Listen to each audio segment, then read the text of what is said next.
Oh, so I've woken up here in Delegate. Oh, hello cockatoos, good morning. I wanted to fish that river down here, but I camped near this place, which is a old example. In fact, it is an old settler's hut from 1840. Now, in 1840, there was these guys called the Campbells. Now, Campbells were the first, he was the first free merchant, non-military, that landed around 1798, so really close to the founding of Sydney.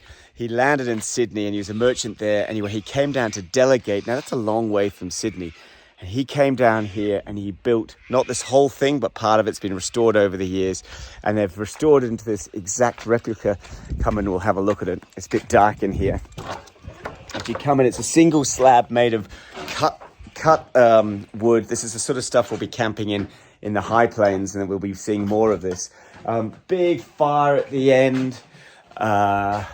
Fairly high ceiling, cut shingled roofs, and these things were known as squatters, because initially when they all settled, they only got a few years lease on these things. They weren't given the land; they only rented the land off the crown, if you like. And so they had like bark on the ground and had almost a teepee type structure. But then around 1840s, when this thing was built, they started to give longer leases to people of around like 14 years. So not even that long, but that was enough for these guys to build these houses and form a tenement. Look at this. It's amazing what they've done here. It is really, really cool. Check out this other room. But what's interesting is Lhotsky came through here. Now, Lhotsky is another one of these Polish explorers. Oh, hello, sheep. Lhotsky is another one of these Polish explorers, but we haven't heard much about him, so I'm going to check him out.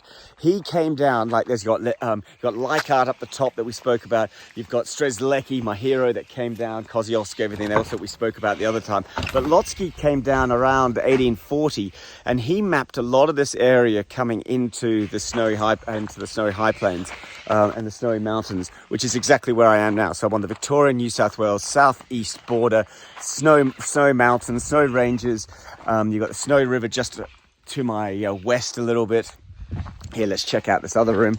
And Lhotsky came down and he'd explored all of this area. He's a geologist, an explorer, a bit like me. Look at this. This is where they hung the meat. There they are, the meat hanging hooks. This must have been the forge.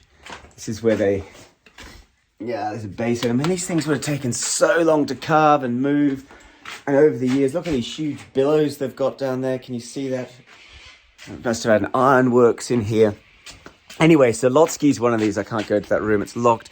Lhotsky's one of these Polish explorers going to find more of. Now, this Delegate area...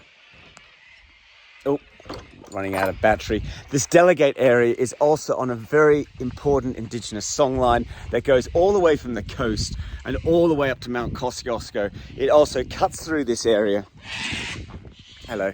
It also cuts through this area and goes up and does the Bogon Moth festivals, and the Bogon Moth comes through here. So this is Delegate, very significant part for Australia history. There's only about 27 people or so that live in this town now, but you got the Campbells that came and settled here. You got Lhotsky that discovered all this area, geological, botanist, explorer, surveyor, all that sort of stuff. And then you've got this massive Indigenous songline going from the coast where the whale songs were and linking the whale songs with the Highland songs and the Bogon Highland Moth Festival. Amazing. Delegate. Let's see if I can catch some fish now.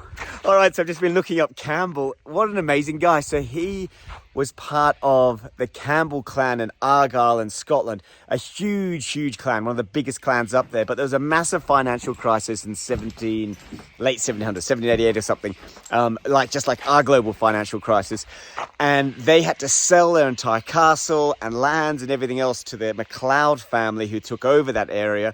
Duntroon, he then became a merchant with the money he got and the family did. They moved out to the new settlements here in Australia. This is why he was one of the first people out here, and a nobility. He also went down to Canberra, and his lands are around Canberra, what we call now Canberra. And Duntroon, as in the military base, is named after his castle, because that was the name of their house, the Duntroon Fortress. So anybody who's been up to Scotland, you'll see it's Duntroon. It's changed its name slightly by the MacLeod clan, but it's still the same Duntroon. That's up there. This place just keeps on giving. It's amazing. Now, Lhotsky as well, a Polish explorer. There's not a lot on this guy. I got to do more research. There's a big podcast on him. I'm going to listen to that as I travel, but it's hugely excited. And Delegate as well was the other thing. Delegate means one big hill, Aboriginal name. This area was strong, big Aboriginal culture. Monero, as we call it, or Monaro, as it's known now as the cars and stuff. That was also part of the name of this land. Lots going on.